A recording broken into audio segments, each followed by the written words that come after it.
asalaamaaleykum wa rahmatullah mbokku internet ñu suivre ci Combat Attentive yi tey ñoo ngi ñëwaat ak yéen ci beneen numéro ci institution publique comme ngeen ko xamante defee chaque jour tey dañ fi amaat suñu beneen jëwrin suñu mag la suñu professeur la di koo xam ne jaaroon na fi dootuñu leen ko présenté muy monsieur Ndiaye dañ koy bàyyi mu présenté wu après ñu dugg ci émission bi incha allah parce que tey war nañu waxtaanee li nga xam ne mooy la CENTIF et son rôle dans la lutte contre le blanchiment de capitaux.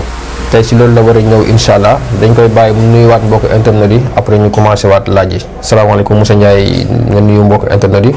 waaleykum salaam monsieur Diba maa ngi lay nuyu di nuyu sa technicien yi di nuyu mbokki internet yëpp yu ñuy seetaan te ñuy déglu. tey ñuy waxtaanee la CENTIF et son rôle dans la lutte contre le blanchiment de capitaux parce que ñun à chaque fois dañu bëgg suñu internet yu ñuy suivre mooy baat yi nga xam ne ñoo ngi koy dégg xamuñu ko wala institution yoo xam ne ñoo ngi koy dégg xamuñu ko ñu am ñu ci indi ñu indil ñu si ay leeral ba xam ne ñoom dinañ ko mën a xam la fois passée nag waxoon nañ ma ne ma sa émission bi li ngeen wax français daa bëri trop cette fois ci dañuy bàyyi xel loolu noonu pour nga gën a mën a expliquer en français parce que bee passé yaa ma yóbbaale woon ci français bi aussi man ma topp la si ba question yeeg lépp ci français laa doon posé yow aussi nga doon répondre ci français après gars yi def nañu ma suggestion boobu kon tey dañoo bëgg mu leer ñu ñëw ci CENTIF yan infraction yi nga xam ne moom la CENTIF di topp boo si doon ñëw tey lan nga ñu ciy wax. merci Déba merci monsieur Diba ce thème bi tey am na solo à savoir la CENTIF et son rôle dans la lutte contre le blanchiment de capitaux. D'abord bala ñu dugg ci question yi yaakaar naa war nañoo mën a leeral lan mooy CENTIF ak lan mooy blanchiment de capitaux. xam nga tous les États dañoo yàgg xeex li nga xam ne moom la ñuy tuddee blanchiment de capitaux moo xam à l'échelle nationale la comme à l'échelle internationale.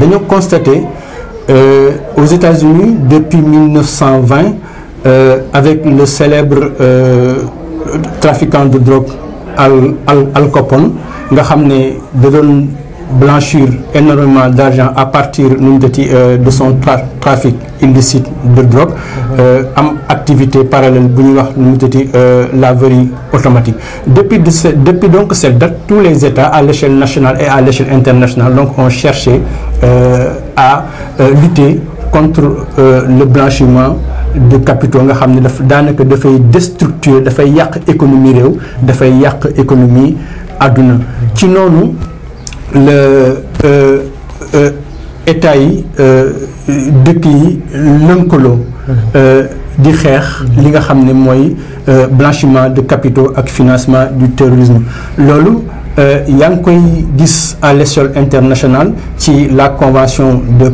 Palerme ñu signé ko en 2000 yaa ngi koy gis aussi dans la convention internationale de Médina ñu signé ko en 2003 mais boo ñëwee nu mu tëti à l'espace régional xam nga ne am na lu ñuy wax GAFI.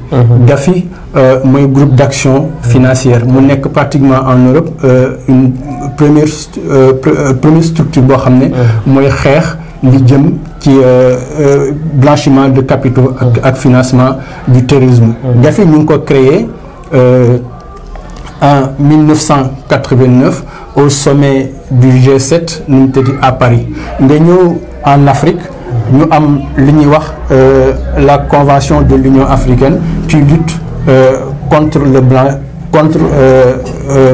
le blanchiment de capitaux mais véritablement contre la corruption. Maintenant dans la sous-région il y a ce qu'on appelle la GIABA. La GIABA en Afrique de l'Ouest mu donne un groupe intergouvernemental d'action contre le blanchiment de capitaux nga xam ne c'est une institution de la CEDEAO la communauté économique des États de l'Afrique de l'Ouest nga xam ne ñu ko créé en 2000 ci noonu les États de l'UMOA nga xam ne ñoo constitué l'espace économique et monétaire ouest africain daal di créer ce qu'on appelle une coopération économique et financière. Mais mënoo koo créer sans pour autant aussi nga xeex li ñuy wax le blanchiment de capitaux nga xam ne c'est une criminalité financière internationale. moo tax bi ñu lëkkaloo ce sont 8 États, à savoir le Bénin, à savoir le Burkina Faso, la Guinée-Bissau, la Côte d'Ivoire, le Mali, le Niger, le Togo et le Sénégal. Léegi c'est dans cet espace-là moom la ñu créé nu mu tëddi CENTIF pour lutter véritablement contre la criminalité financière, à savoir le blanchiment de capitaux. Blanchiment de capitaux nag mooy jéem a lewal wala jéem a raxas xaalis boo xam ne amin bi lewul. xaalis bi bu fekkee dafa am une origine illicite, yow de par tes arguties, de par tes moyens nga bëgg koo lewal, loolu la ñuy wax blanchiment de capitaux. ñu koy tuddee aussi la délinquance astucieuse.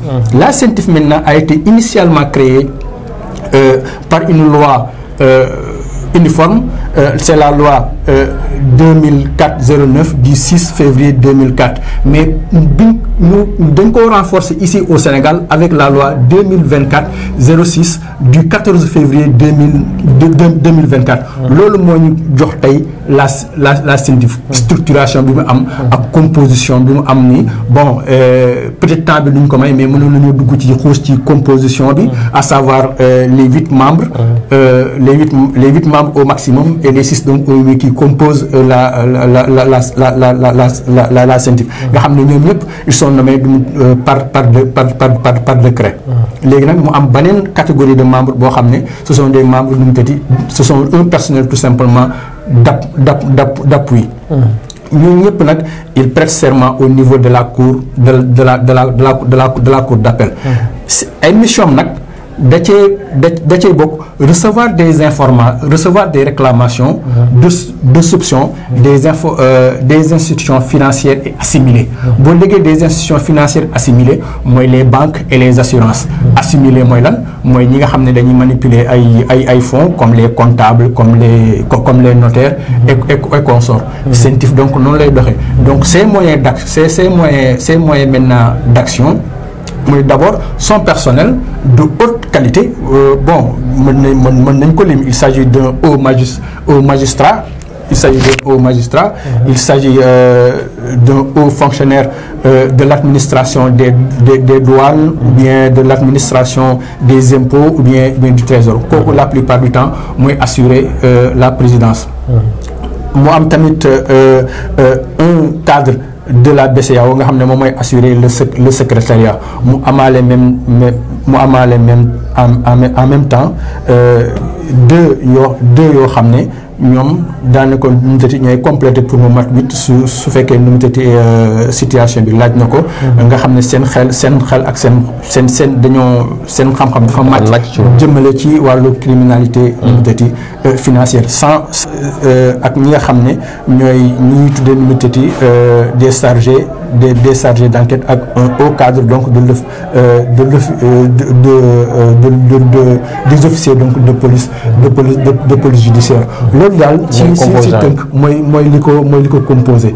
mission yi wax naa la ko léegi. Maintenant bu fekkee ne la CENTIF donc à travers donc la réception maintenant de ces déclarations de soupçon bu analyser ba pare dafa rendre compte que ne il y a véritablement des indices graves et concordants pouvant constituer le délit de blanchiment de capitaux. Il saisit automatiquement obligatoirement le procureur de la République nu financier nga xam ne c'est le pôle judiciaire financier nga xam ne ñu ko créé à travers la loi de 1923 moom mooy am maintenant cette compétence là pour ñu topp ñi nga xam ne ñoom la ñu tudd wala ñoom la rapport bi tudd. Mais là aussi il faut faire attention parce que bu fekkee ni ki nga xam ne yaa ngi koy topp bu fekkee député la donc yoon bi la loi dafa def obligation pour ñu mën a lever l'immunité parlementaire au moins pour respecter la Constitution en son article 61 et le règlement intérieur de l'Assemblée nationale en son article 51. Mais bu fekkee aussi ki ñu topp aussi c'est un membre du gouvernement wala boog c'est c'est un premier ministre, donc il va falloir que le pôle judiciaire financier dans les dossiers bi transférer tout simplement à la juridiction compétente, à savoir tout simplement la haute cour de justice, parce que selon la Constitution, les membres du gouvernement ne sont justiciables que devant la haute cour de justice. Mais CENTIF moom ñu muy topp comment dirais-je ça ñu muy topp day am sañ-sañ dem moom kese wala foog mu lëkkaloo ci ak gouvernement maanaam lu mel ni premier ministre wala président, wala moom il est autonome mu jël ay décision bu defee ay enquête ba pare mu topp kii bopp. waaw CENTIF dafa autonome loolu xam nga autonomie fu mu jógee mooy si nature am la. c'est une autorité administrative indépendante. loolu moo tax le président, les membres du CENTIF sont nommés par décret. Le président il est nommé par décret pour un mandat de 5 ans non renouvelable, mais les autres sont nommés par décret aussi pour un mandat de 3 ans renouvelable une seule fois. Il ne peut être fin à leur mandat, à l'exception peut-être que vous faites que mari d'Italie dafa am, vous faites que démission dafa am, vous faites que faute lourde dafa am. Là, ce sont des garanties d'indépendance. Donc, ils n'ont pas de compte, ils ne sont pas les personnes où là, ce n'est pas dans un rapport hiérarchique par rapport aux autres organes de l'État. L'autre mot qui permet, vous devez faire ça Disney, lui, Jarna Top, de quoi directement le procureur de la République financier. Loolu la nu mu tëti loolu la ko charte yi wax te loolu lay def bu ko defulee day def en faute day def faute. Procureur bi nag léegi nag mooy topp procureur bi topp nag procureur dafa am nu mu tëti l'opportunité de poursuite. léegi nag moom mooy saisir nag nu mu tëti un juge d'instruction. Juge d'instruction bi nag moom mooy càmbar véritablement mbir yi ba xam nu tëti de quoi il en est réellement. CENTIF ñoom ay blanchiment rek la ñuy topp wala am na yeneen yoo xam ne dañ koy topp. waaw CENTIF li ñu ko gën a xamee mooy la criminalité financière, parce que boo tuddee criminalité financière blanchiment d'argent dafay dugg, mais le financement du terrorisme aussi dafay dugg. Mais infraction yooyu donc le véritablement CENTIF ministre du top bu xoolee ne lii dina day constituer véritablement l'infraction relativement au blanchiment de capitaux ou bien du financement du terrorisme, de soumettre son rapport automatique obligatoirement donc au procureur de la République. Moi-même l'opportunité de poursuivre, moi me saisir un juge d'instruction, mu instruire le dossier à charge et à décharge bien sûr. bu fekkee ñu jëm ci wàllu fraude wala wàllu recel koo xam ne dañu jël ay matériel jaay ko moom mu xam ko ba pare moom tamit mu ànd ci loolu noonu. waaw xam nga infraction boo gis dina am ce qu'on appelle en droit des infractions voisines. xam nga le blanchiment d'argent xam nga est voisin du recel et peut-être voisin aussi de ce qu'on appelle la fraude fiscale, mais duñu benn. Blanchiment d'argent mooy nga am xaalis bi noo xam ne fa nga koy jëlee lewul waaye nga injecté ko dans le circuit fu lew ba nga xam ne da nga koy daldi lewal. Donc tu crées des circuits parallèles de placement et pour fructifier l'argent afin de pouvoir le placer dans des institutions financières. Bokkul ak li nga xam ne mooy fraude fiscale. Fraude fiscale mooy comme yow ni nga yore sa entreprise. xam nga war a def sa déclaration ci déclaration yooyu dañuy jënd li nga war a fay fisc xam nga donc bokkul. léegi nag li nga xam ne da nga ko war a déclarer woo ko loolu mooy fraude fiscale. loolu mooy indi ñu lay defal redressement fiscal. li nga xam ne mooy recette mooy recette, c'est l'article 340 du code pénal moo ko définir mooy ñu jox la mooy ñu jaay alalu sàcc wala nga jël alalu sàcc. donc xam nga c'est différent du blanchiment de capitaux. yooyu CENTIF dafa topp wala moom du topp yooyu. Non, le CENTIF n'est pas compétent par rapport à ces deux derniers types d'infractions.